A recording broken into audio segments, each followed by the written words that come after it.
Sadhguru, welcome to Yale. Thank you. What a delight, what a joy to have you here.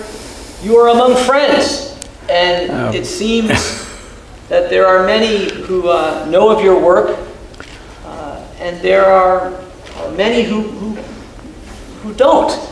You are a highly educated man, but I'm devoid of education, so you have to… Well, you know, as… Make some allowances for me. That's lovely of you to say. I'm so well educated, I have rediscovered a joyful curiosity. And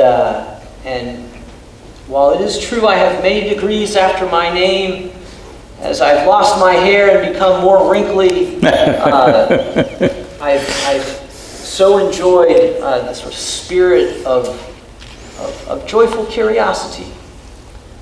So in the spirit of hospitality, in the spirit of joyful curiosity and coming together across traditions, I would love to hear your thoughts on a number of topics.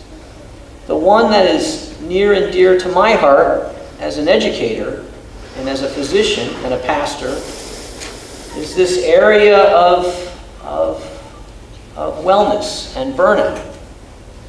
Physicians today, a big study came out, 54% of physicians in America meet criteria for burnout.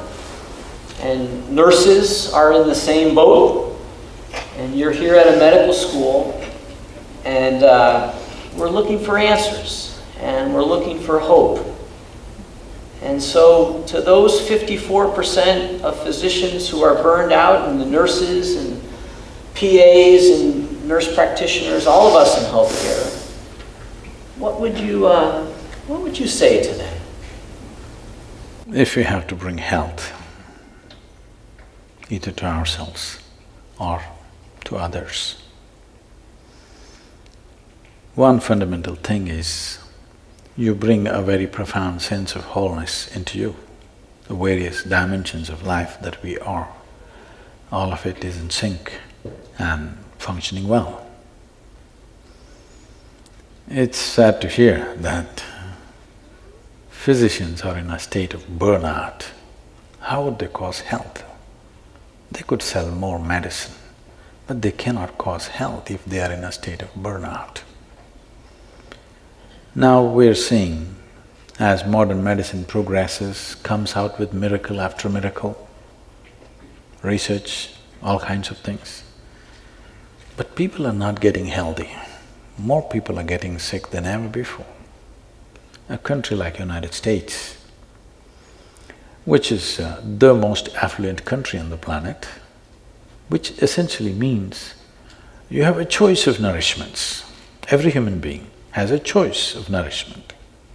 Most of the ailments that you see in other parts of the world are nourishment related in some way, because the needed nourishment is not there at the right time for a whole lot of people on this planet. But in a country where there is a choice of nourishment, I would say an excessive choice of nourishment, the nation is spending $3 trillion on healthcare.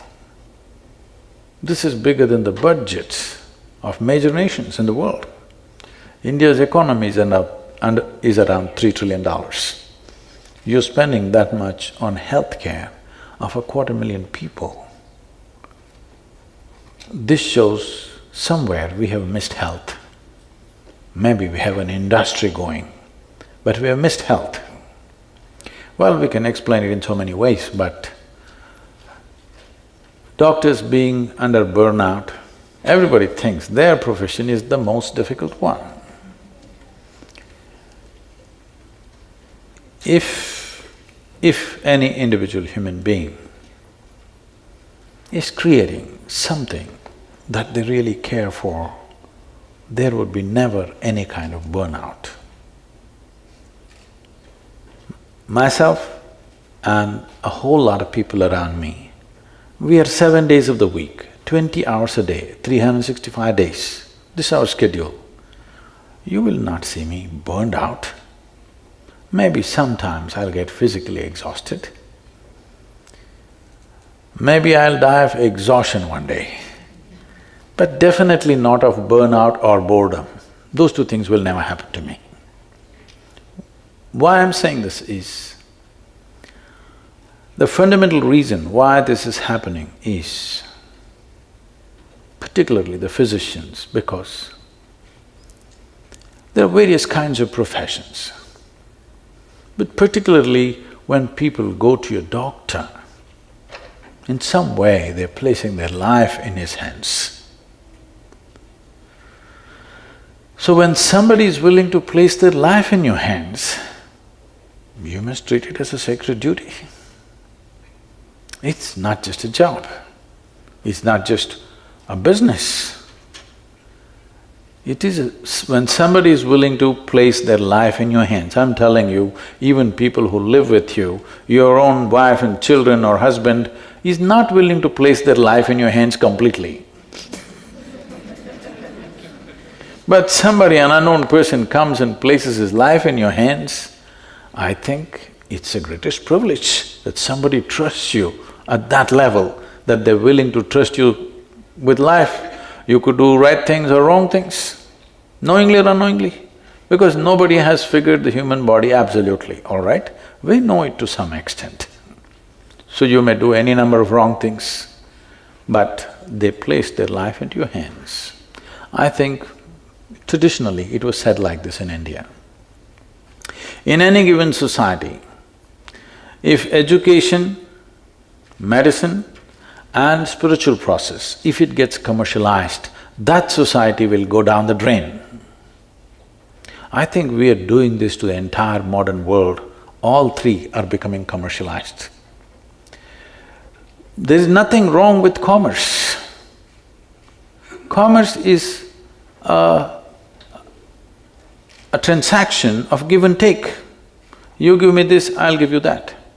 But there are some things which cannot be handled as just give and take. If you bring this aspect of transaction into spiritual process, into education and into medicine, then it turns ugly, and that ugliness will definitely burn you out one way or the other. Above all, what people are experiencing is burnout is, first of all, they're doing something that they don't care for. If they were genuinely doing something that they truly care for, there would be no burnout. The more opportunity you get to do it, the better it would be, isn't it? Everything is towards a certain end.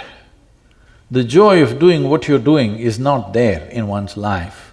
This is not just for any one profession, it's for all professions, but particularly in a profession like this, where it's a question of life and death for somebody else.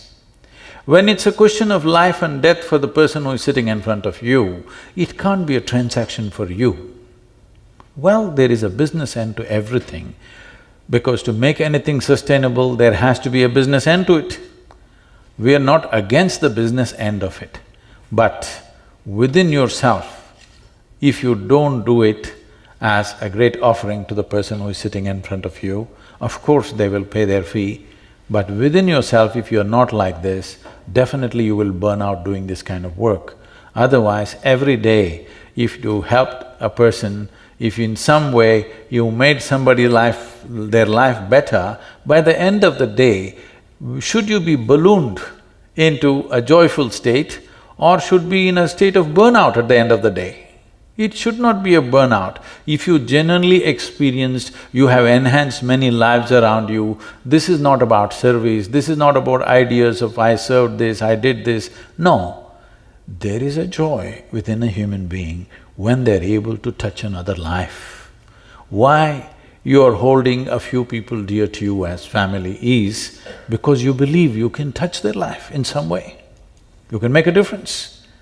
That is what is most important for a human being. In every activity that we perform, whatever the nature of the activity, how profoundly we can touch someone else, this is what makes the big difference. If you make a movie, you don't want to make a movie which nobody wants to watch, would you? You want people to watch this movie and come to tears, isn't it? You don't want to build a house that nobody wants to live in. You don't want to cook something that nobody wants to eat. These things you can do only because in some way you are able to touch another life through your activity. This is most fundamental need within the human being. And as a physician, you have a phenomenal opportunity of touching lives like very few other professions can do. And this should not lead to burnout, but this is happening so because we are trying to treat it like a transaction. And the most fundamental thing that we have not understood in this process is that human experience is caused from within, not from outside. Your joy and misery, your pain and pleasure, your agony and ecstasy, even light and darkness right now is happening only within you. It never happens around you. What happens within you, if you try to fix it by fixing what is around you, you will go bonkers in no time. I am surprised why only 54%. Because if you don't understand human experience is caused from within, especially medical professionals who in some way have delved into the nature of human physiology and I believe to some extent the mind, we must know that every aspect of human experience comes from within. And today, modern medicine especially, unlike the traditional medicine, is entirely chemical fixes for everything. So you understand that both health and illness is happening because of chemistry. Joy and misery is a certain chemistry, different types of chemistry. Ecstasy and agony are different types of chemistry. Or in other words, we are a chemical soup. The question is only, are you a great soup or a lousy soup? Now, if I give soup-making ingredients to all of you, do you believe all of you will come with the same kind of soup? You will come with 100 different varieties of soups.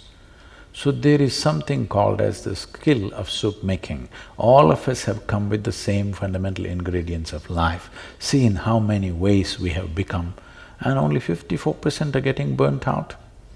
Handling life so wrong, 100% should be burnt out. So let's talk about making soup. Don't go into this area, I'm a very good cook. Okay. So we'll talk… so this soup of life, if you will.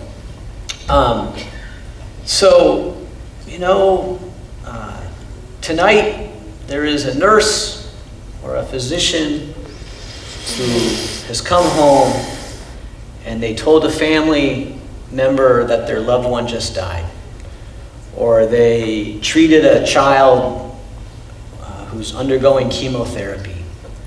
Or they were in a clinic where they're taking care of someone who, doesn't have enough insurance to cover that medication. And so those good folks have come home and their spirits are broken. And they love what they do. I think burned out physicians love what they do. They do. And I like that metaphor of soup. What can we do? And so, what can we do? What can that nurse, that physician assistant, that doc, Saturday morning comes around, they wake up, what should they do?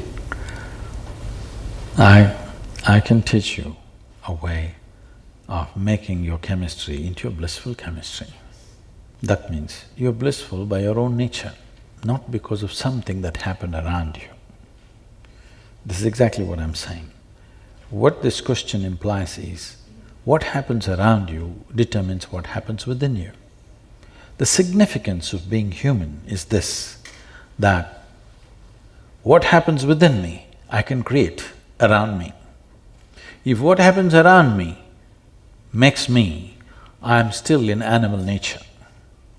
A human being means I do all the same things that the animal does, but I can do all of it consciously. That is the big part of being human. Well, you are born like any other creature, you grow up, You eat, you sleep, maybe you reproduce and you die one day. This is what every creature does. This is what you and me do. But we can do it consciously, which includes your thought, your emotion, everything. To put this very simply, it amazes me that people are 20, 30, 50, 60 years of age, they still do not know how to handle their thought and how to handle their emotion.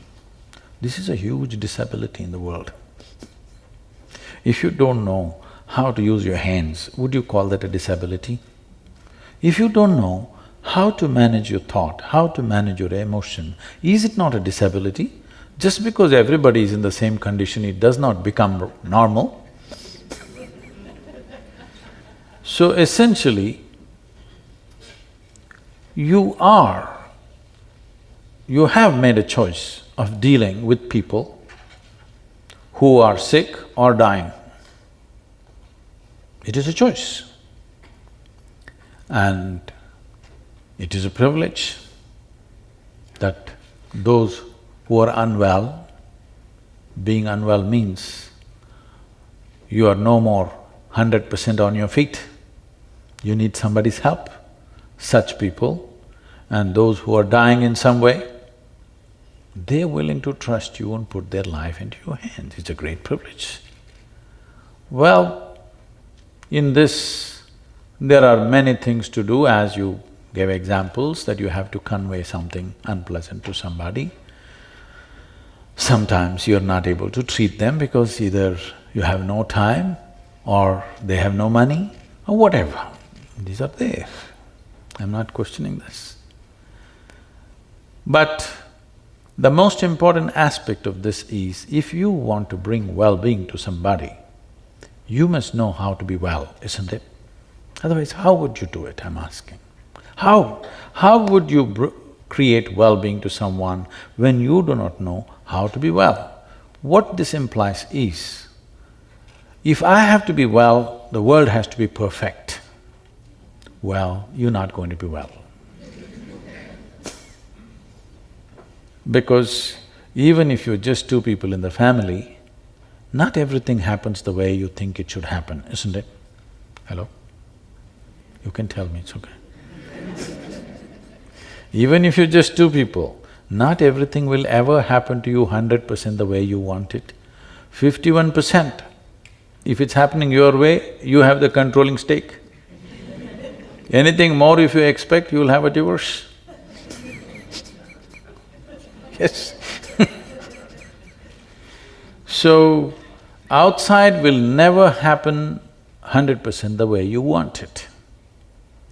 Or in other words, if you expect the outside to be 100% the way you want it, you're just not equipped to live here in this world. Yes or no?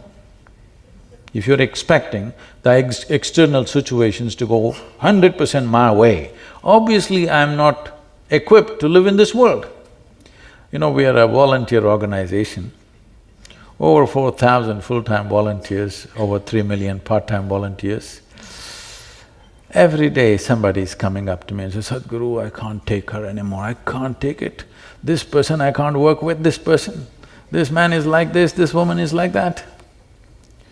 I tell them, see, this is the kind of people that exist in the world. If you think what you're doing is very significant, you got to work with these people, however they are. If you want to work with ideal people, you must go to heaven and today.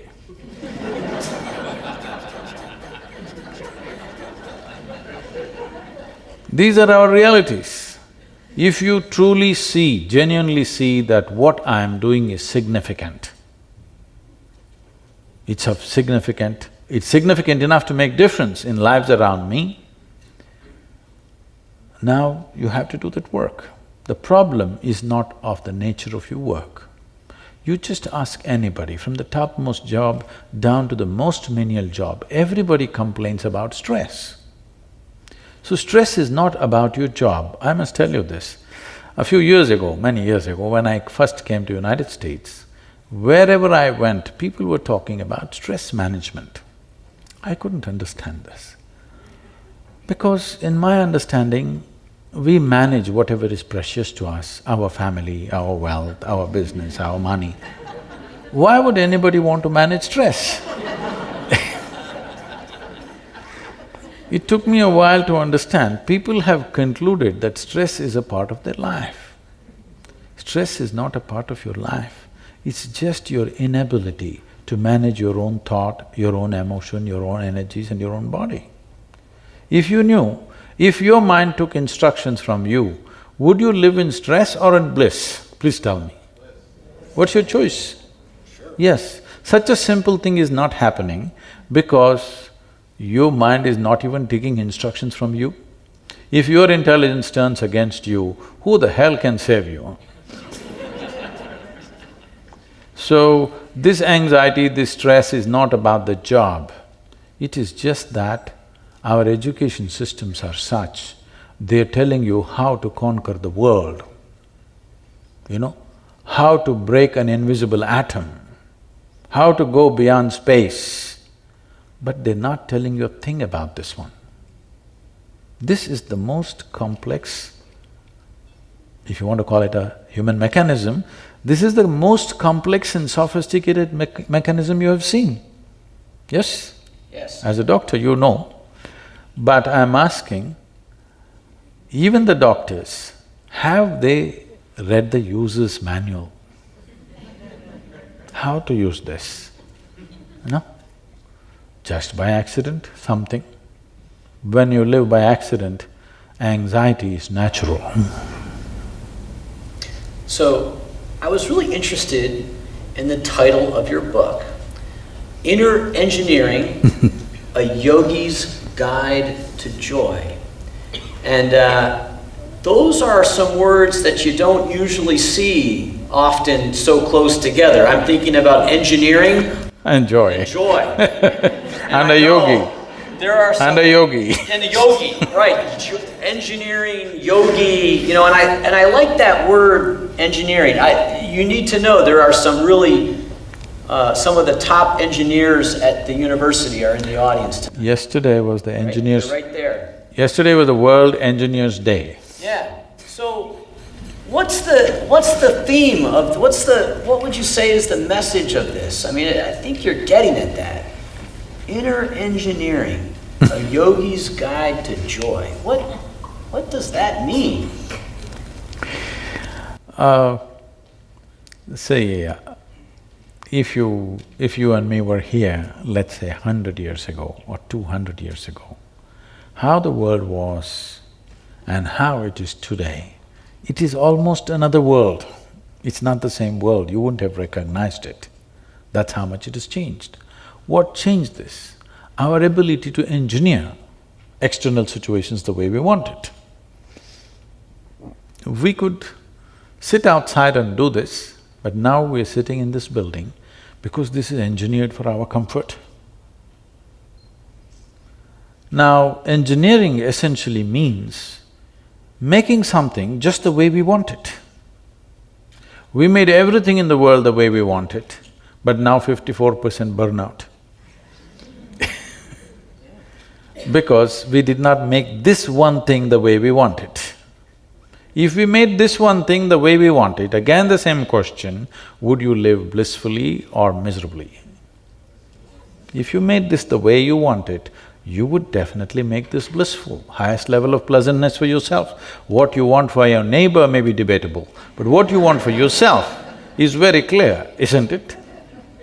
So, this is not happening because we have never approached inner well-being in a scientific manner. We are thinking something else from somewhere is going to fix this. If we want to be well, we looked up. In India, they call this Uparwala. That means the one above. I'm saying, is it true that you are living on a round planet? Hello? Is it a round planet that we are living on? And on top of it, it's spinning. If you look up, you're invariably looking up in the wrong direction, isn't it?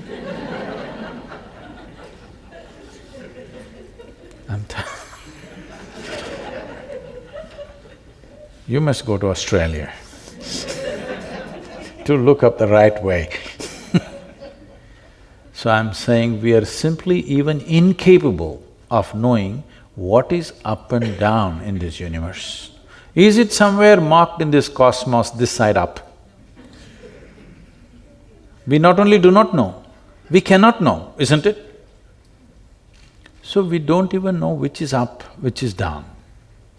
We do not know what is forward, what is backward. We really do not know what is east, what is west. For convenience, we made up things. But there is one thing that you can know right now, there is a perspective, there is inward and there is outward.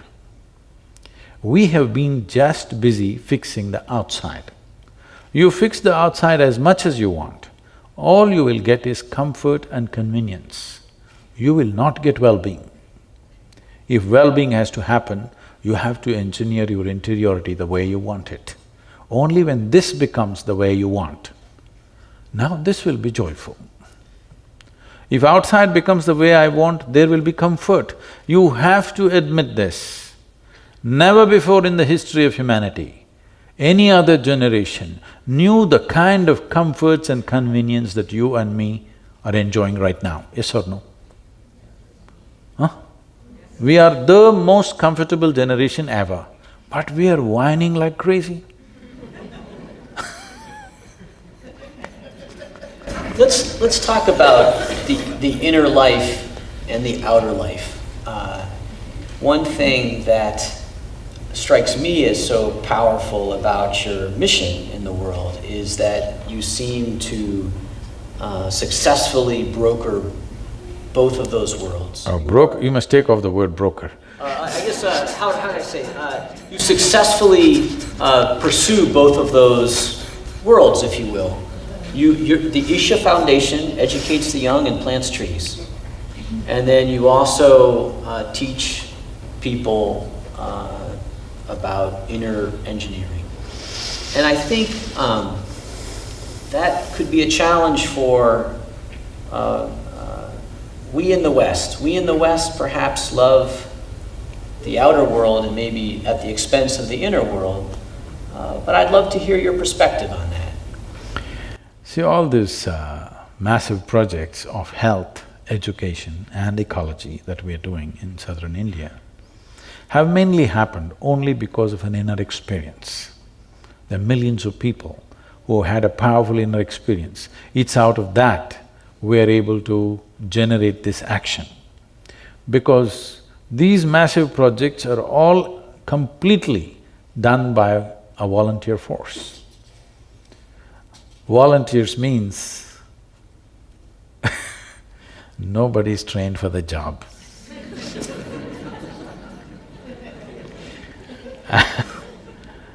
And you cannot fire them for inefficiency because they're volunteers.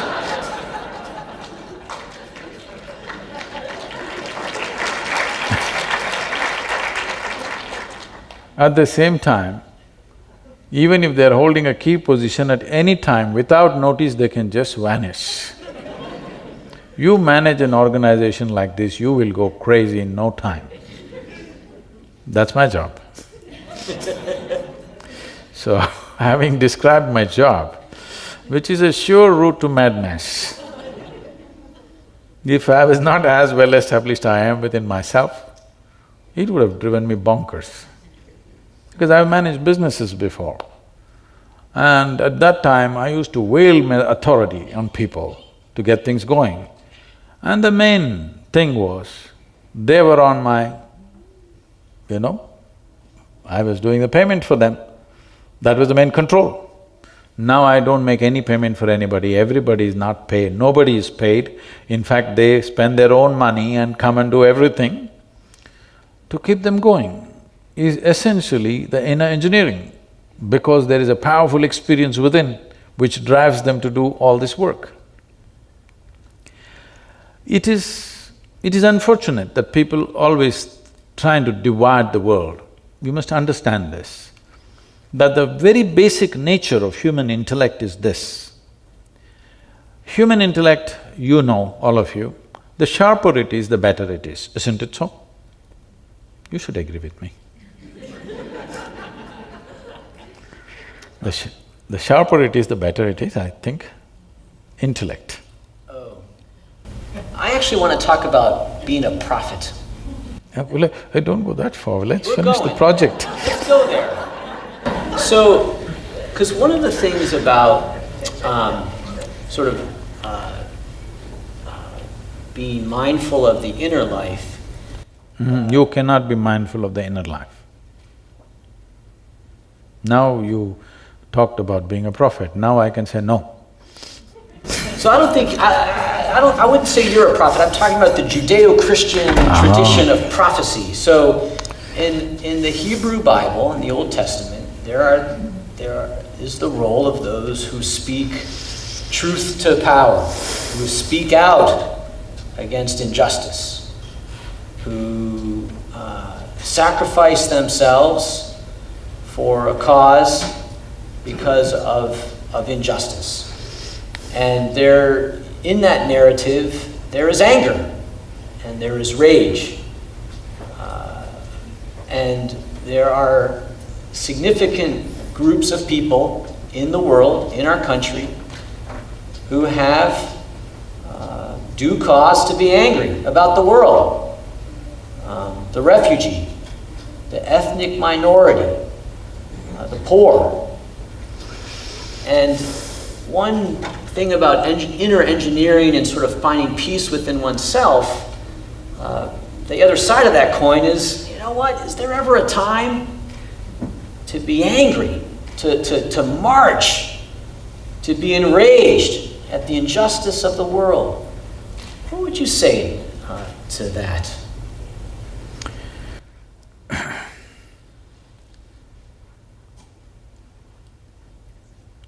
You know, Che, I know this is not a popular name in America. Che Guevara said, if you're in rage, you're one of us. I said, if you're out of rage, you're one of us. If you're really out of rage, you're definitely one of us, because you think there is a reason for your anger, which is a wrong perception. If you look at it, people get terribly angry with their loved ones. There's a whole lot of violence within the homes because they get terribly angry with their loved ones, somebody that they're living with. And they have a good reason to get angry because she did not cook the breakfast properly, or the dog peed where it's not supposed to pee. Or I've seen people yelling and screaming and breaking their clubs on a golf course where they're just having a good time. So I'm saying everybody has a reason to be angry. Anger means just this. When you're angry, as a doctor, you know today that when you're angry, literally you're generating poison in the system, literally. If you are poisoning yourself internally, and when you're angry, you know you do the most idiotic things in your life. When you turn back and see, you can't believe you did it. But most idiotic things happen when you're angry. So I'm asking, is anger an intelligent expression of human life or an idiotic expression of human life? Hello? Idiotic. So that's all you need to know. The next time you're angry, you just know you're stupid because you're turning against yourself.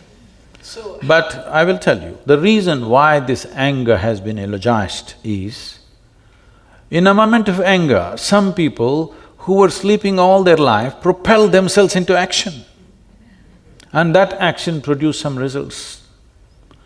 Yes, that can happen. It may so happen, that if I throw a stone at you, instead of hitting you, it hit the apple in the tree and the apple fell into your hands. But that's by accident. Generally, if I throw a stone, your head will crack. That's what is supposed to happen. Yes? So I got angry and something got done. So I think anger is a great way of doing things. So when you're angry, you yell and fume at somebody. I'm asking all of you, How many of you enjoy being yelled at and fumed by somebody else, whether it's your boss or your husband or your wife or your parents or anybody? You really thoroughly enjoyed this. Hello? Did you? No. And what makes you think somebody else enjoys it? They endure you, they don't enjoy you. And when they're done, they're done. So, it doesn't matter whether the anger happened to a man that you call as a prophet, because we have a way of eulogizing everything with which we have a distance of time.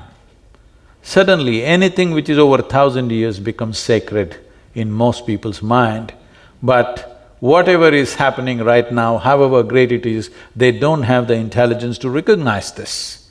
People are saying the past things are great simply because everybody else is saying it, not because they truly recognize. But we are coming to a time, if you don't do it, your children will do this. That is, a time is coming in the world where unless it makes sense, it doesn't matter from what source it comes from. Even if God comes and speaks here, the next generation will reject it unless it makes sense to them. This is a good development because instead of authority being the truth, truth is becoming the authority. It's a good way to go. But once this happens, questions are going to rise, all kinds of questions. With all due respect to every religious tradition on the planet, I come from a land which has immense traditions, unbelievable. Most people in the world, most Indians are not even conscious of this. How many traditions, how many ways are there in that land? When Mark Twain came to India, he said, anything that can ever be done either by man or God has been done in this land, because the exploration is so incredible. But with all due respect to all of them, I say this, that if you raise three fundamental questions, 90% of the scriptural knowledge on the planet will collapse. I'm sorry, but this is the truth. If you ask three pertinent questions, you will see 90% of the scriptural knowledge on the planet will just collapse, it can't stand scrutiny. So what are the three questions? You are not a scripture, so why should I?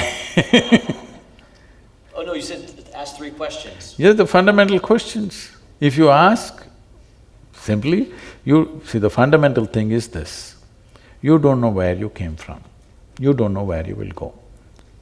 You can believe. If we work hard enough on you, we can make you believe anything. You must know this.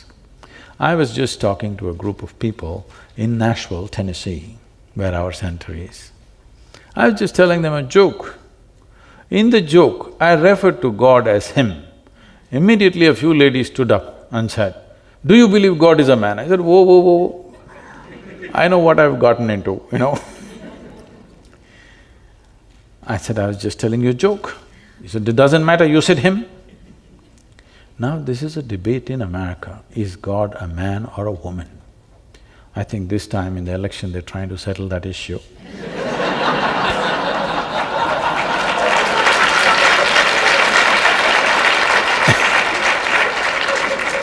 But where we come from, we have no such issue. We have a man god, we have a woman god, we have a cow god, we have an elephant god, we have a snake god, we have a bird god, we have a dog god, we have every kind. Crawling ones, creeping ones, flying ones, all kinds. Because we are a very wise culture. We foresaw all the future problems that may arise. And there is also a debate which in the last election they tried to settle, but it did not settle, I think. People are debating in southern churches, is God black or white? It's a big serious debate happening. People really debating about this, is God white or black? Well, you know, Idi Amin, the Uganda man, Idi Amin declared God is black. I agree with him. As if a white man can have a white god, why can't a black man have a black god? But you know, these people do not know, because in these parts of the world, only messiahs, prophets, sons, others came. They don't know. In India, we know God is brown. Yes. Because God himself visited India 9 times. Are you aware of this? You didn't know? God visited India 9 times, himself. Indians are very proud of this because God visited us himself 9 times and he sent his son and messenger and others to other places. I keep reminding them, that's because God wanted to do the job hands-on with Indians. He couldn't trust anybody else with Indians. He came 9 times and he failed.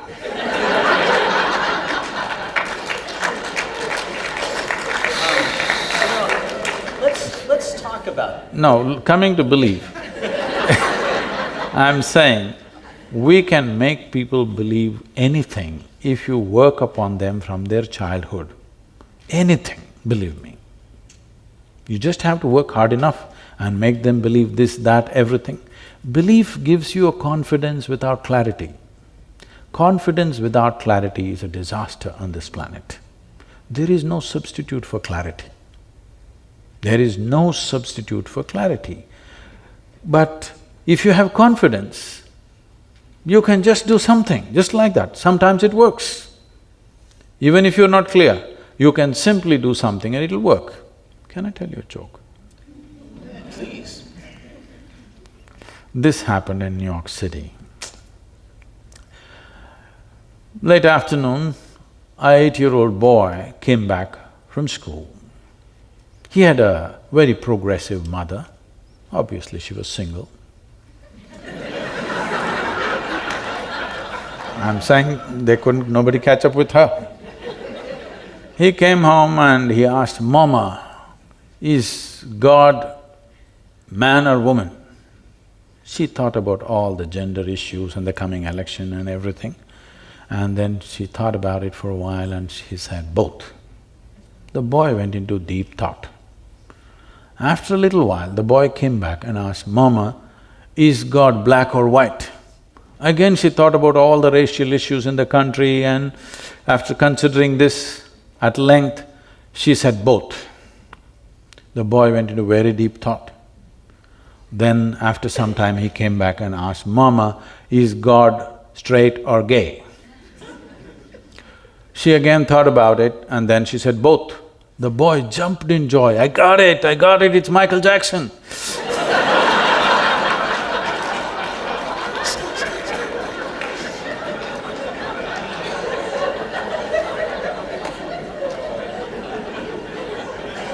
So how we arrived at our belief has cultural backing. Every culture has made up their own stuff. But I'm asking, do we genuinely know where we came from and where we're going? If you're so clear where you're going, that is for an appointment with the Creator, I don't think you should postpone the appointment. You must take it today, isn't it? But that's not true. If death is next moment, you don't want to go. If you are so sure, only that fanatic who blows himself up seems to be sure. Everybody else has a doubt, isn't it? Every working intelligence has a doubt, yes or no? If you have frozen your intelligence with overriding belief systems, then you're going. Every other working intelligence, if death is next moment, there is hesitation or no? For sure, isn't it? Because you really don't know where you're going. You can believe what you want, but you really do not know. Belief is of social significance, to some extent of psychological significance, but existentially it means nothing. Can I ask your thoughts on this? In some ways, in many ways, we are the inheritors of our traditions. and they do influence us and shape us. Is there a positive role for the traditions from whence we come? For example, if I'm going to try to inner engineer my inner life and try to get some direction and meaning and faith and hope and values, I can't do it alone. And there are rich traditions, Hindu traditions, Judeo-Christian traditions, Muslim traditions that give some context, some meaning, some structure upon which to anchor my life. What do you think about that? Do we throw away all the traditions and inner engineer our lives, or can we use these traditions? As you said, to anchor our lives. Now that is the decision that every human being has to make. Do you want to be anchored or do you want to set sail? That is a decision that everybody has to make. If you're looking for confidence, if you're looking for stability, then you have to anchor yourself to something. If you're looking to go far, then anchoring will not help. Traditions, all traditions, with all due respect to all of them, particularly traditions that are coming from India and also elsewhere. I'm not in any way an expert to make a comment on the traditions that you're talking about, but essentially tradition means this. What somebody did yesterday is today's culture and tradition. What you do today is tomorrow's culture and tradition.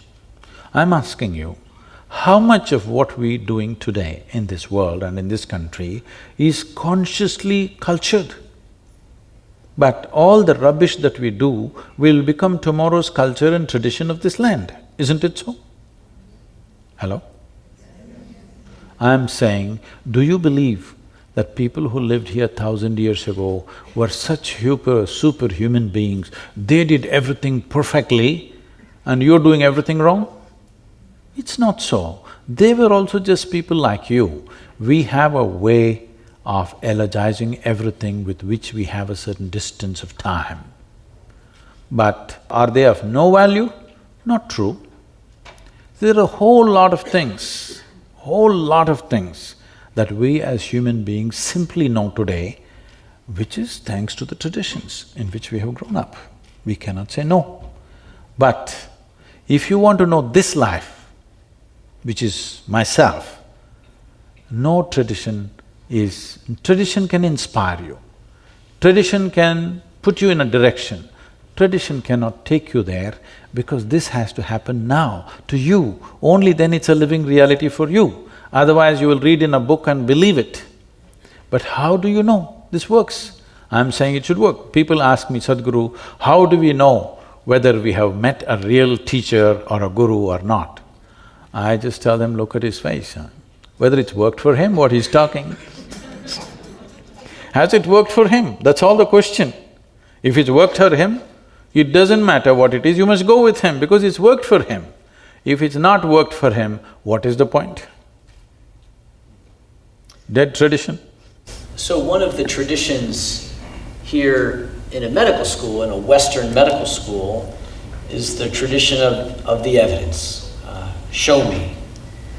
And this tradition, which is only really maybe 200 or 300 years old, the randomized controlled trial, the cohort study, all of that, and it's good. You know, that's how we've gotten cures for, pneumonia and drugs to help alleviate pain. It's all been done through this pursuit of the evidence. And also I'm a pastor, and I fully embrace the life of the Spirit and the truth that we find in our faith traditions. And I love that tradition. But I do recognize a tension, if you will, between the truth that we discover in the lab and the truth that we discover in our spirit. And I love that tension. I think that's a great way to live in a way, that sort of loving, joyful pursuit that is both the truth that I see around me and the love that grows in my heart. But I do recognize the tension. What is your perception of that? So when we talk about the evidence-based approach, it is not a tradition. When it happened, when the Renaissance happened, it was breaking of all traditions. Till then, because it was written in a book, because a certain authority was espousing it, we said, this is it. When medical science evolved from Jana to others, the fundamental thing was they broke all tradition. So now if that is becoming a tradition, I'm very sorry, because this was an exploration. An exploration cannot be traditional. An exploration means you're constantly trying to step into new terrain. That's what an exploration is. But if that has become traditional, then we are treading the same track and thinking it's exploration. This evidence-based approach has done wonders to many, many things, no question. But this entire process is dependent upon the human intellect. This is what we were just coming to, but we went off a little bit. Human intellect, by nature, I was just asking you, would you like it sharp or blunt? Hello? You want it sharp. If you have a sharp instrument, let's say you have a knife in your hand, what could you do with this flower? With a knife. You could cut it finely if you want, but you can cut it into pieces. That's exactly what the intellect does. Whatever you give it, it will cut it open and try to see. The way of evidence-based science is dissection, fundamentally. Well, even in the medical school, I'm sure, we're the pathology labs, we are opening up, fortunately the dead. But if you really want to know somebody, someone whom you love very much, if you really want to know them, I think you should dissect them to know them. Would it work like that? No, obviously. So, there is one dimension of life which is physical in nature, where dissection will work. But what is physical about you, the body that you carry, is an accumulation that you gathered over a period of time. It's just the food that you've eaten. It is actually a piece of the planet. Most people don't get this when they're walking. But the countless number of people who walked on this planet before you and me, they are all topsoil today. You and me also will be topsoil, unless your friends choose to bury you real deep, fearing that you may rise from the dead. This is just the soil, isn't it? Hello? This is just the soil that you walk upon. So this is an accumulation. What you gather, what you accumulate, you can claim it is mine. You cannot say it's me, isn't it? Right now as I'm speaking, I say, this is my glass. You will think, oh, Sadhguru seems to have a problem. But let's listen, everybody says he's wise. After some time, I'll say, this is me. Then you will say, let's go. Because if I claim this is me, you know, it qualifies for madness, isn't it? Whatever you acquire, you can say, this is mine. But if you say, this is me, this is madness, yes or no? Are there any psychiatrists? Does this qualify? It does. So, every day you're doing this, food appeared on your plate, you said, this is my food, you ate it and then you say, it's me. This is madness. But you have enormous company. And we believe in democracy. Whatever the majority says must be right. So, it is going on.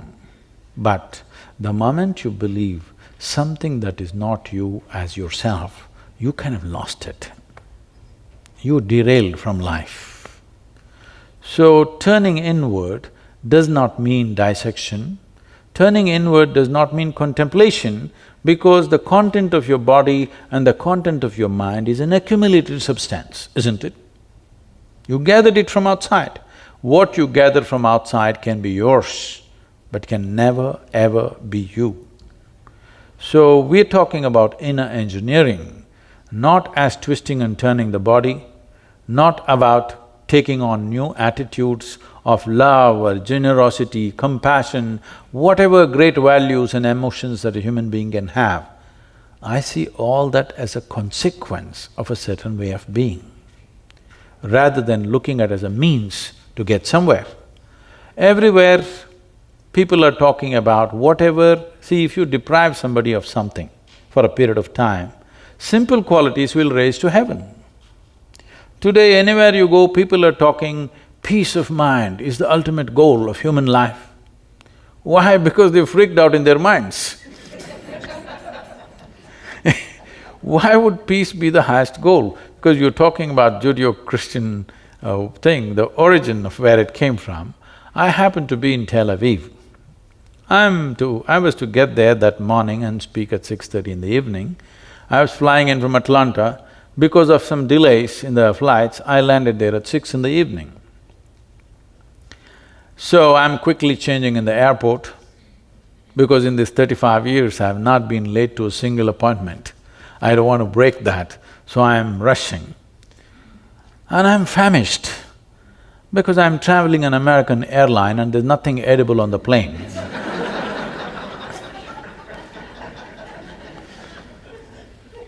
I'm super hungry and I rush to the venue.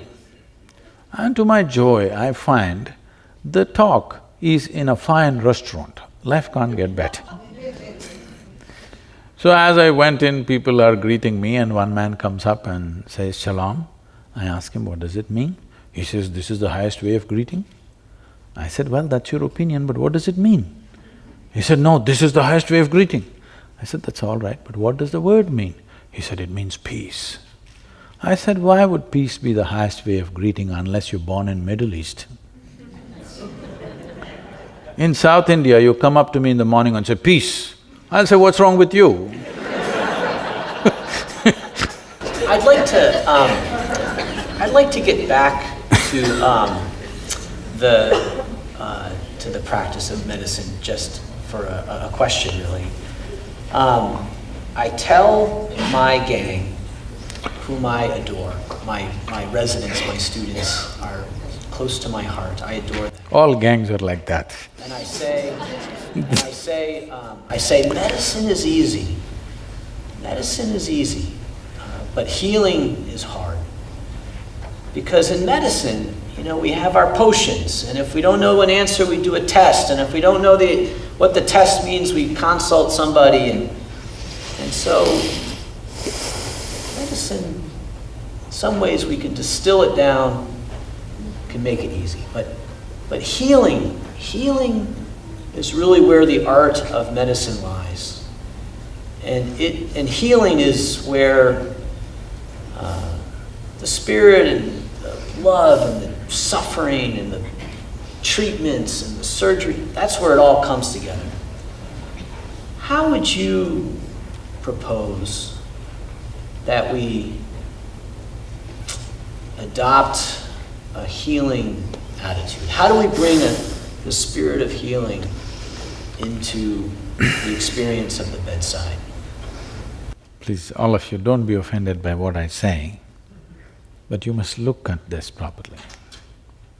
If I don't, but if at any time, if it becomes necessary, I must go to a hospital, I just want efficient treatment. I don't want love. Because I'm not deprived like that. Now, unfortunately, we are creating a population where everywhere people are talking about love.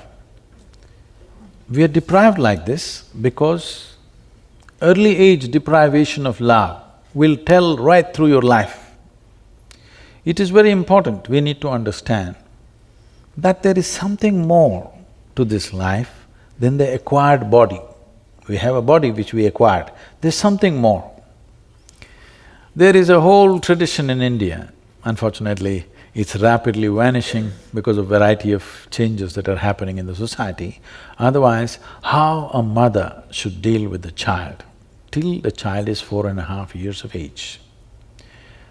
In the vernacular languages, it says that she should wrap herself around the child in every possible way. Not because the food that you give the child, the milk that you give the child is not the only nourishment. The child needs to be wrapped with motherhood. Then only this child will grow as a full-fledged child, otherwise it will grow as a deprived child. But modern societies, we are going to a place which is almost impossible to deliver this. It's simply not possible in the way we have structured our families, it's simply not possible to do that. So, having said that, when people come to a hospital, they should just look forward to efficient treatment. Now we are looking for love. We should have found it somewhere else. At least we should have bought a dog if you couldn't find anybody. Dog is… if you get yourself a dog, 12 years guaranteed love affair. Guaranteed. Doesn't matter how badly behaved you are, still it's guaranteed. It'll not work with any human being. There's a whole lot of management to do with human beings. If you get a dog, however badly behaved you are a drunk, you behave badly, you beat him, do what you do, but the dog still loves you, guaranteed love affair. So, those of you who are looking for love wherever you go, dog is a good solution. When you go to a hospital, you don't expect your doctor to love you, just do what he has to do. So that is fascinating because I think patients come to their doctor. This is the unfortunate reality, that's what I'm saying. Yeah, People come to a hospital and looking for love. Wrong place. So when I was a medical student, I was the pastor of a church here in town. And I would write my sermons on hospital note paper. This was before EMRs. So I'm writing my sermon at the nurse's station. And my attending physician came up to me and he said, "Doolittle, the physicians are the priests of today." And I said, "What? What do you mean? That's offensive." I wasn't sure. Was he joking? Was he serious? And he was serious in the sense that people come to their doctor and they have pain. And maybe it's back pain, maybe it's pain in their heart, and I think people come to their physician and they look for absolution, acceptance, forgiveness. They look to feel well again. And perhaps the critique of modern medicine is that we are trained to give a pill. But people want more, and it's interesting that you bring this up, that in modern medicine, the expectation should be efficient care, safe care. And that's what we're trying to do too. But I do think there is a healing. It's a world that maybe the world is becoming more secular, and they don't know where to turn, and so people look to their healthcare provider for all of it. What do you think? Say, it's not about being secular or non-secular. A whole lot of human beings are feeling lonely. Yes. Right from their childhood, they have suffered loneliness. For a variety of reasons, changes have happened in family structure, changes have happened in the social structure, the communities of the past have broken, so there is a certain loneliness where even if they go to their car mechanic, they want to be loud. You must go to your physician just the way you went to your car mechanic, somebody who knows how to fix the car. That's important. Whether he loves you or not is not your business. But when you talk about healing, there's another dimension. We're preparing people like this, I'm bringing up hundreds of people. where we have identified in the yogic culture, in the yogic science, the fundamental life energy manifests itself in 5 different ways, 5 fundamental ways. These 5, out of these 5, this is called as pranavayu, samanavayu, apana, udhana and vyana. In this, there is one dimension called samanavayu, which is very healing. So, before we introduce any kind of medical knowledge to a person, we put them on very serious inner work to generate a certain level of samanavayu, where a physician develops such a level of vitality, if he walks into the room, everything should light up. This is very important. Physicians are walking into the patient's room with a grave face. Grave is one thing that you should not point at when somebody is sick. Grave is one thing that you don't show a patient. A physician should generate such a level of vitality and life and healthfulness about themselves, anything they touch will get better naturally, not because of love, not because of compassion. People, yesterday I was being interviewed by a young lady and she said, Sadhguru, we must… everything should happen out of compassion. I asked her, are you married? She said, yes, my husband is waiting in the reception. I said, suppose when you go there after this interview, you realize that your husband married you on a compassionate basis. Would you like it? She said, no. Then why do you want it for me? I don't need it too. So, can I ask you, so for the Isha Foundation, with the thousands of full-time volunteers and the millions of part-time volunteers, why do you think they come? Tools of transformation. The tools are subjective in nature. See, right now, we as human beings are dominating this world only because of our ability to use tools. Otherwise, a pack of dogs would take care of you. Forget about the tigers and the lions, poor tigers and poor lions who need to be saved right now. Only because of our ability to use tools, isn't it? And all the tools that we developed are… Now, as a doctor, maybe you're using a microscope. We have a microscope only because our ability to see, to enhance that we have a scope. We have a telescope only to enhance our vision in some other way. We have a telephone because we can hear. We have a microphone because we can speak. We have a bicycle because we can walk. If we were made like trees, would we have invented a bicycle? I'm asking. Every tool that we created is only to enhance the already existing faculties to a higher level, isn't it? Everything. Everything that we invented is just this, all the tools. The tools are very important.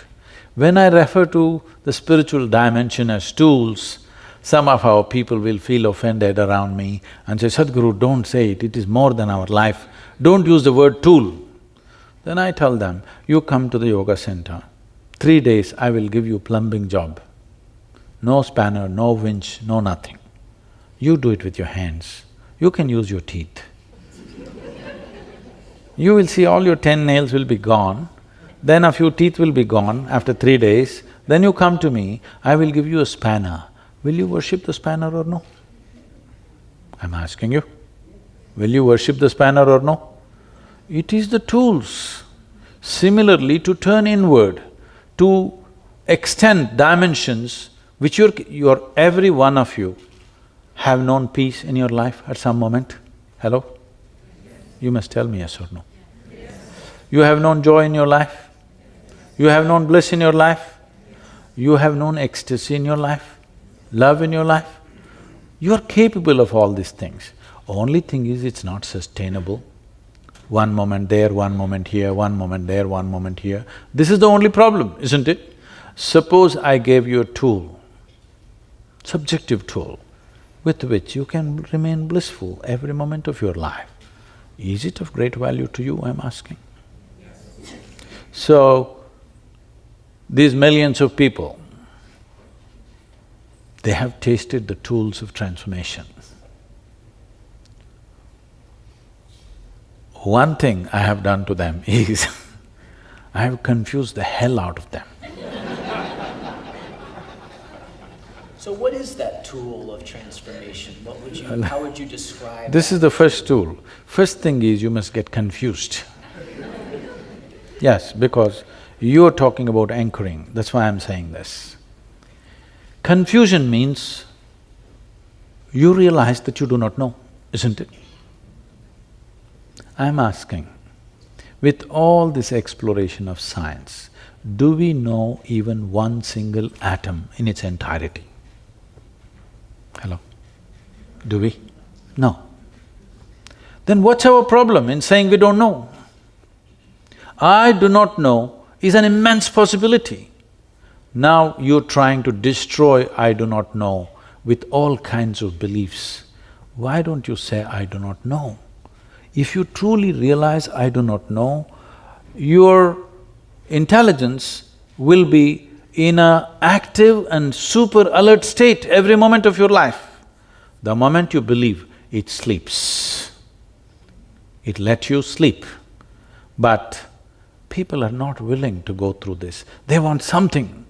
Tell them something, they want to believe and say, I'm fine, I want to sleep tonight. No, I do not know. If you see I do not know, the longing to know, the wanting to know, the seeking to know will happen to you. Everything that you do not know, you just believe because somebody said so. Even if it is true, right now I'm going to tell you what is the truth, but it's not in your experience. So what is the options that you have? You can believe me or you can disbelieve me, isn't it? If you believe me, you will not get any closer to truth. If you disbelieve me, you will not get any closer to truth. It is just that if you believe me, you will have a positive story to tell. If you disbelieve me, you will have a negative story to tell, but you will not move an inch existentially. Psychologically, it will give you comfort. So this is something you must decide. Are you looking for solace or are you looking for a solution? If you're looking for solution, then you need tools to turn inward. If you're looking for solace, believe something. So if the first step is, I don't know, what do you do then? What happens after that? So this happened to me when I was just 4.5 years of age. Suddenly one day I realized I don't know a thing. I was only about 4.5 years of age. If somebody gave me a glass of water, I would just sit like this for 3-4 hours at a stretch because I wouldn't know what is water. I'm telling you, even today you don't know what is water. It is the only substance which is in all the 3 states on the planet. 2/3 of your body is water, 2/3 of the planet is water, but you don't know what it is. We know how to use it, but we don't know what it is. Isn't it so? We know how to use this water in so many ways, but we do not know what it really is because we do not know what really anything is for that matter. So if I found a leaf, I would simply sit like this for 6-7 hours. If I sat up in the bed, entire night I would be staring at the darkness. My dear father, who's a physician, started thinking I need psychiatric evaluation. He started saying, this boy has lost it. He's just staring at something all the time. My problem is, I look at this and I don't know this. I'm not able to shift my attention to that. I'm just looking here still. He thought he could educate me. He tried. So there is a rule, strict rule in the house. Between 7 in the evening till 9 dinner time, all the children, 4 of us siblings, we have to sit and read some textbook. I open my textbook like this. I find a little speck on the paper. I just look at the paper. This speck that keeps me engaged for 2 hours. I sit like this, absolutely total attention, without reading a word. I went through school like this. I was very consistent. I always got 6 zeros in every test. So if it's not shalom or compassion or love, it is just life. it's just It's just life. The meaning of the No, meaning, no. your purpose of life is life. What would you say? The purpose of life is life itself. Yeah. Life itself is a large enough phenomena, it doesn't need another meaning. Only because human beings have not experienced life. They are just a bundle of thoughts, emotions, ideas, opinions, identities and prejudices. Because of this, they are looking for a meaning because their psychological scape has overshadowed the existential life that they are. Right now, all that they're experiencing is a minimalistic mind, not life. If you look at life, what is the nature of life? As you sit here, we are breathing, for sure. Hello? Those who are not will need medical attention. We're breathing. Breathing means, in some way, this life is in communication with the entire atmosphere. In fact, this green, Project Green Hands of planting trees, the entire movement was instigated like this by me. I took a bunch of people, about 3,000 to 4,000 people came, I said, all of you should come. They came, I arranged a meeting in a village. There was a big tree, a rain tree, 3, 4 trees were there, large trees. But I arranged the meeting around 11 o'clock in the hot sun in southern India. So I stood there and I am speaking to them. They're all sitting like this. Slowly, as the sun gets hotter, they're just wilting away. And I'm speaking and speaking something, telling them stories. And I'm watching how they're just wilting away. See, walking in the sun is one thing. If you simply sit there, it'll just burn you down. They're just thinking, what's happened to Sadhguru? He's become like this, heartless. Yes. Then, after about an hour and a half, when they're really going down, then I say, get up all of you. And then I walk them under the shade of the tree. You know what a tree is only if you sit in the sun, in hot sun, for an hour and a half too, then walk under the tree, it feels like paradise. They all, I made them sit down and said, see, what you exhale, the trees are inhaling. What the trees exhale, you are inhaling. Look at this, one part of your lung is hanging out there. And I created a process with which they could experience this. They just sat there like this with tears in their eyes. And that is it, Project Green Hands, 27 million trees they've planted. Yeah, now nice. You can't stop them. Yeah, very nice. They're planting and planting because now they see it's a part of them. Is it not true that you exist here as a part of everything else? It is just that it's a privilege. Though you are a speck in the universe, less than a speck, still we are given an intellect, we have given senses of perception, we can experience this like an individual. But in reality, if you observe yourself, you cannot exist by yourself even for a nanosecond, isn't it? The entire universe is supporting you. So the only way life can happen is an inclusive way. So yoga means just this, the word yoga means union.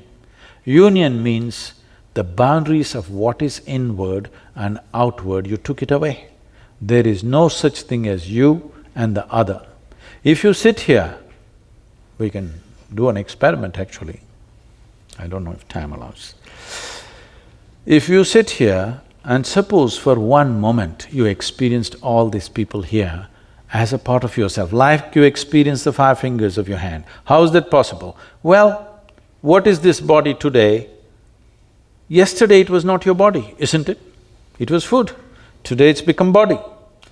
So something that is not you became you, how? Right now there is water, this is not you. If I drink it, does it become me? Definitely does. So what is it that I have done? I included it into the boundaries of my sensations. What is within my boundaries of sensation, I experience as myself. What is outside of my boundaries of sensation is not me.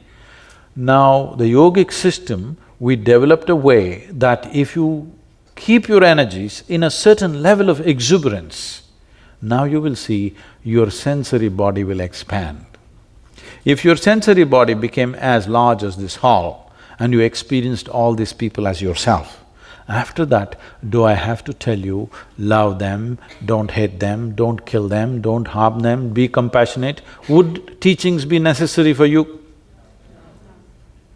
If you experience something as a part of yourself, after that, you don't need any morality, you don't need any ethic, you don't need any values. What is you, you will always handle it right. What is you, it is of the highest concern to you. If you experienced everyone and everything as yourself, this is what yoga means. If one is in such a state of union, then you call him a yogi. If you turn and twist your body and hang upside down, you are not a yogi, you are just doing circus. Yes, unfortunately, people think by turning and twisting they're doing yoga. No, yoga means you sat here, you experience the entire universe as yourself, not as a hallucination, but as a living experience. Not in the firmament of your mind, but existentially, you know this is you. Now, you don't need any policy, you don't need any morality, you don't need any scripture, you don't need any guidance from anywhere. You will conduct this sensibly to the best of your intelligence and capability, and that's all a human being can do. Sadhguru.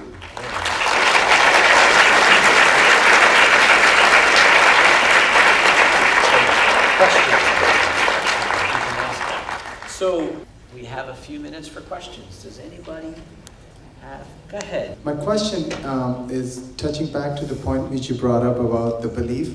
Can you tell a little bit more about what's the difference between belief and faith? You're trying to gather more information. As much as I can in 1 hour.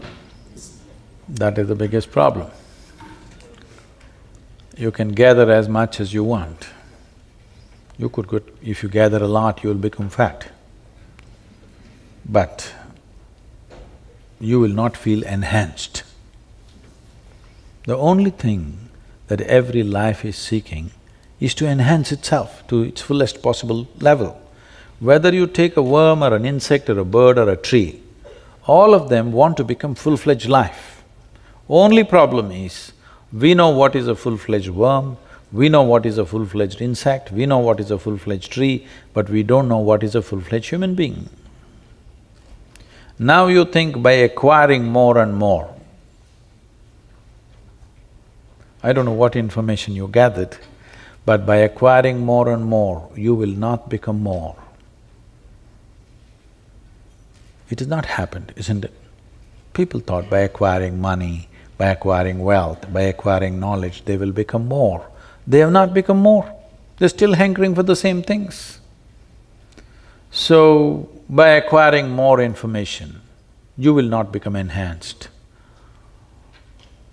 It is just that if you approach information sensibly, you will become more hungry. If you approach information as a way of projecting yourself as better than somebody else, then you will think you have attained to something.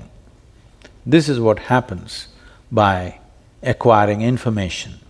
Only in comparison it's valuable. If you have certain level of information, you need somebody around you who doesn't know it for you to be looking smart. Yes. Today it's become a fashion. Before they go to a dinner party, they will Google out that galaxy Z67, how many million light years is it? So when you go to a dinner party, just like that casually you throw around, you know the galaxy Z67, it is you know how many light years, this many light years. Who the hell cares? Because we don't even know in our experience what is a light year. It is only a mathematical calculation. It is not really anybody's experience. There is no human being on this planet, past or present, who's ever experienced a light year. There's no such thing. It is only a mathematic calculation to somehow come to terms with the immeasurable dimensions of the existence. We try to somehow quantify it so that it comes into our understanding, but nothing comes into our understanding. As science explores more and more, it is only getting more confounded. The only reason why science is surviving is because it's throwing out useful technologies on the side. If that was not there, science is far more confused in 100 years of exploration than it ever was before. But that's a good sign. If they had made stupid conclusions, there would be one more religion. Science is confounded today. The top physicists in the world are saying, we not only do not know, we know we will never know. This is a good sign, because this means your intelligence will remain on an explorative mode all the time, on an active mode, not in a sleep mode. So when the top scientists declare we will not know, it is not a hopeless situation, it is a great situation that people have come to this, that they understand if you go through physical means, it doesn't matter how much you explore, it'll go on endlessly. How much information you have, you will not get any better, you will get only more burdened by this.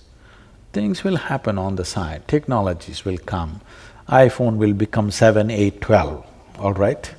But still, the way you talk to people is not going to change. What you say will not change.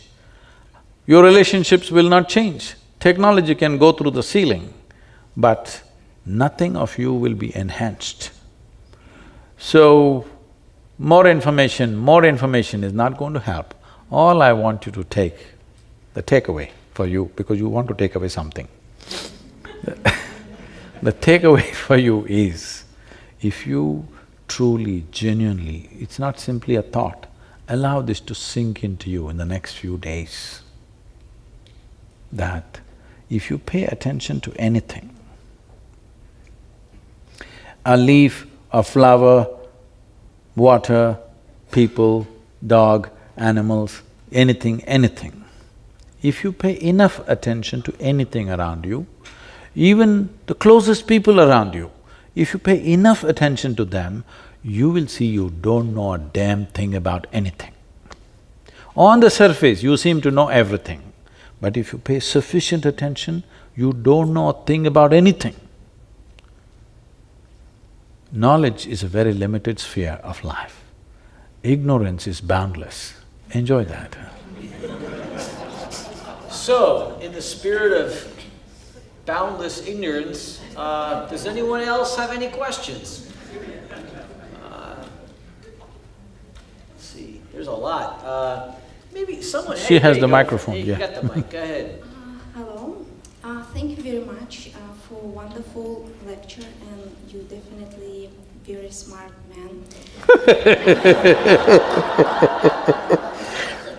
My question is… That's the worst insult anybody has thrown at me. He started by saying he doesn't know anything. That was his whole… maybe this is the main sign of a smart person. So my question is that you mentioned before that just belief without clarity is not a good thing. And I am absolutely impressed by amount of volunteers, like millions of the volunteers. I cannot even imagine how many people come for learning and not volunteering, so it's a lot. Do you think they are all driven by clarity and search for clarity? Or they believe that once they will do in the engineering, they will work on the process of gaining joy, and eventually they will have a positive story with you, or the positive story as you mentioned before. Thank you.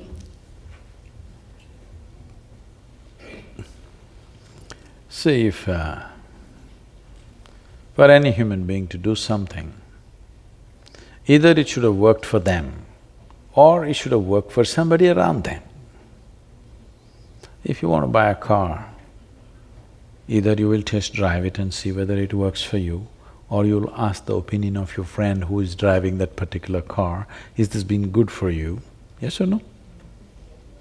So I must tell you, As a rule, for the first 21 years of my existence as a teacher, as a rule, I never appeared in the media, never once. To a point where media started writing about me, he's running some kind of a secret school. Because I refused to meet the media, no advertisement, no any kind of posters, not even a brochure, only by word of mouth, millions of people came. Because once it works for somebody, they wanted to work for their family, their friends and things, that's how it happened. In the last 15 years or 16 years now, 15 actually, from 2001 is when you have heard about me all over because we're making a lot of noise in the last 15 years. Because these projects which we started as small endeavors in the local area caught on so well and they became such major projects of planting trees, education, health.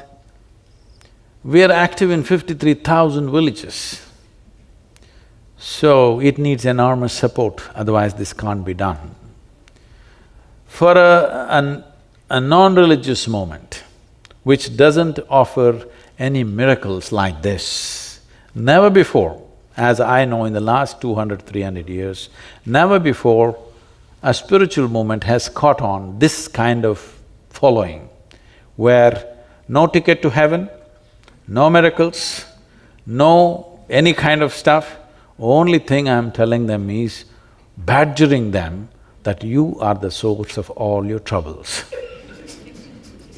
Nobody else but you. But millions are gathering, which is very fantastic, because I must tell you this. About 30 years ago, when I conducted programs, over 85% of the people came because of health reasons, physical, mental ailments. Today, on an average, only about 12% of the people are coming for health reasons. The rest are coming because they're seeking. They want to know, they want to experience, they want their lives to be touched in a deeper way than the way it is touched right now. This is a phenomenal change that you're seeing in the world. It's never before, I think. Only 12% are coming for health reasons, but at one time over 80% were coming for health reasons, which is a big shift. Any other question? Maybe someone from up above there. You right there in the front, can you shout your question out? I was wondering if physical ailments are, have you witnessed physical ailments be cured by, or at least helped by yoga? Did anyone hear the question? Are physical ailments, have you experienced physical ailments being helped by yoga? We must understand, there are two kinds of ailments. In the yogic system, we look at health issues as two ways. One is caused by external organisms, which I think modern medicine has handled in a phenomenal way. In fact, the birth of modern medicine happened mainly because of the epidemics and pandemics which were happening at the time, where it would wipe out populations. It is that which inspired people to experiment and do the things that they did. And when they found solutions, that is when suddenly the trust of the population shifted from one to another simply because they could eliminate epidemics. And these were caused by external organisms. But 70% of human ailments are on self-help. That is, they cause it to themselves in so many ways. For whatever reasons, knowingly, unknowingly, they do it to themselves. This 70% of ailments that people cause to themselves can be undone from within. But if you have an infection, you must go to the doctor. If you have pneumonia, you must immediately go to the doctor. Don't try to do yoga. Now, are there instances? We have thousands and thousands of people, I would say hundreds and thousands of people, who walked out of their ailments without ever being treated for them. We don't treat people for yoga. I must tell you this because we're in a medical institution. A bunch of doctors from United States came to our yoga center. We have a yogic hospital. So about 12 of them, largely from this Michigan area, and they came and stayed for 3 days, and on the fourth day, they were very upset and they wanted to leave. I was very busy, I couldn't meet them, and somebody came and told me, Sadhguru, all these doctors are very upset, they want to go. I said, what happened? They're just very upset that there is no yogic hospital here. You told them there is yogic hospital, they think there is no yogic hospital. Then I said, okay, let me see them. Then I saw them, they were really upset, they were angry, they felt cheated that there is no yogic hospital here. Where are the patients? Where are the uniformed nurses and doctors walking up and down? I said, see, at that time, on that day, maybe there were over 70 patients. But I said, I thought I'll put them to good use, and I was making them work in the gardens.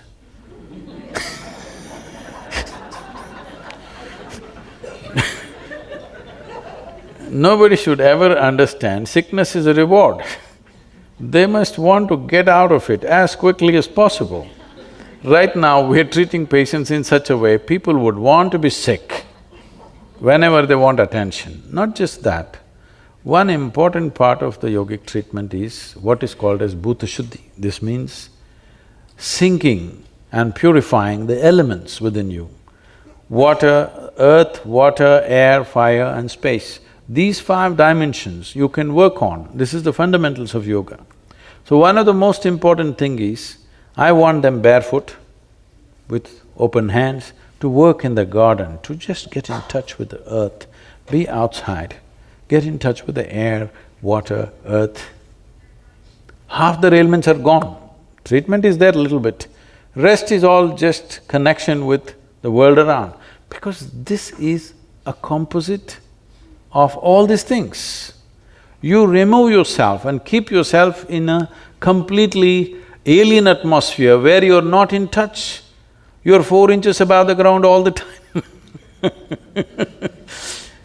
You will lose contact with what makes your life. It's the very soil which you're carrying as your body. Is it not important that it needs to be touched with its origins? No, you're looking up. No, your life happens from this planet. There are other dimensions to it, of course, but physical health and the physical nature around you are very closely related. If you don't connect them, health is an accident for most people.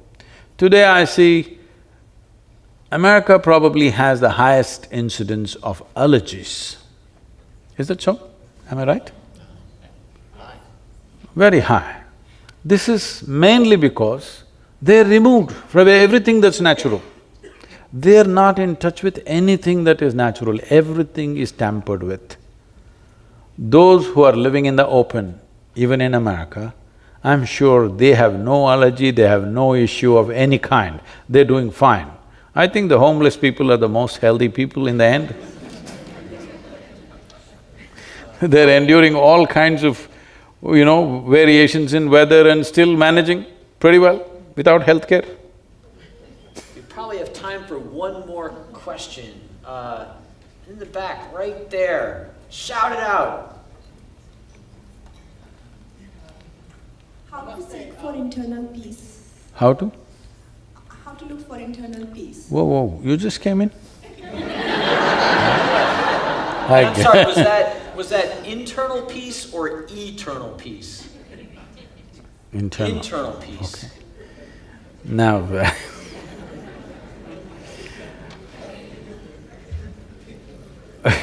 we've gone through this anyway. Whether it's peace or happiness or joy or love or whatever, it can only be internal, it can't be external. Now, there are many ways to address this, but one simple way is just this. You just have to learn where the keyboard is for this big computer of your mind.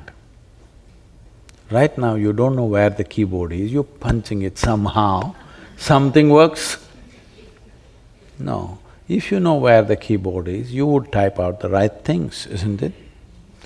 Fundamentally, it's just that your mind is not taking instructions from you. Don't ask for peace. Don't ask for joy. Don't ask for love. Just you have to understand the mechanics of how this body and this mind works. And then you cause whatever you want. If you like turmoil, cause it. If you want love, cause it. If you want hate, cause it, that's up to you. But I trust you that if you are capable of causing pleasantness or unpleasantness within you, you will choose the highest form of pleasantness for yourself. I trust you on that one. Now that, it started with this 54% of doctors suffering, which is unfortunate. Doctors, all said and done, are rendering a very key aspect of service to any given society. It's very important that they are well. I would like to make this offering that the doctors who are interested in this, we would like to offer them the tools of inner engineering so that they go out as truly healthy, joyful, life which is full of vitality, that their very presence is an inspiration for health for everybody who comes in touch with them. This must happen. Otherwise, what are we talking about health? We're talking medicine. Medicine is a business. Health is an aspiration for every human being. If this fundamental aspiration is not fulfilled, you cannot lead a human being to any other aspiration. Right now there is some trouble in your body, I will talk about enlightenment. Are you interested, I'm asking? No. Your back is aching, I will talk enlightenment, you're not interested. Will my backache go? That's the only question, isn't it? Because body has this power. Unless you keep your body in such a way that you don't know whether it is here or not. This is what yoga means, that your body becomes like breeze. If you sit here, you don't know whether your body is here or not. Otherwise, if you sit here for 1.5 hours, your body says, I must go to the bathroom, your body says, I must drink, your body says, I must do something, because it is in a state of compulsive needs. If you bring it to ease on all levels, you will not know whether body is here or not. If you are in such a state, you are not even conscious whether it's here or not. You have no gender issues, you don't care whether you're a man or a woman right now. Yes? It should not matter, I'm saying. There are only two places where your gender should matter, bathrooms and bedrooms. Nowhere else.